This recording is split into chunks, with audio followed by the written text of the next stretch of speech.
കയ്പമംഗലത്ത് വാഴപ്പിണ്ടിയിൽ നിന്നും കുല വന്നത് കൗതുകമായി.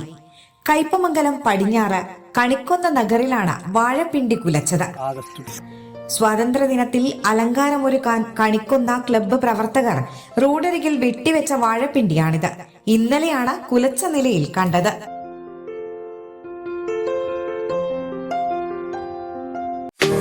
കൊല 5-ാം ദിവസത്തെ ഈ ലെവലിലെത്തിയിട്ട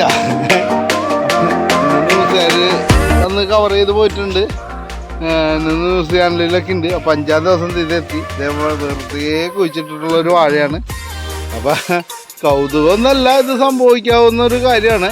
എങ്കിലും ഇവിടെ അങ്ങനെ സംഭവിച്ചപ്പോൾ നമ്മൊരു രസം. ഇതിൻ്റെ കടയെല്ലാം വെട്ടിക്കളഞ്ഞാണ്. വാഴ പൂർണ്ണമായിട്ട് ഉണങ്ങിപ്പോയ സാധനമാണ്. പക്ഷെ അത് കൊലച്ച് ഇതിപ്പോൾ കൊല വന്നിരിക്കുകയാണ്. അപ്പോൾ ഇങ്ങനൊരു ദൃശ്യം 5-ാം ദിവസത്തേക്ക് ഇങ്ങനെ ഈ കൊല പഴുക്കോ കായാവോ എന്നുള്ള കാര്യമൊന്നും അറിയില്ല. എങ്കിലും കയ്പമംഗലം കണിക്കൊന്ന നഗറിൽ നിന്നും നിങ്ങളുടെ സ്വന്തം സജയേട്ടൻ കേട്ടോ.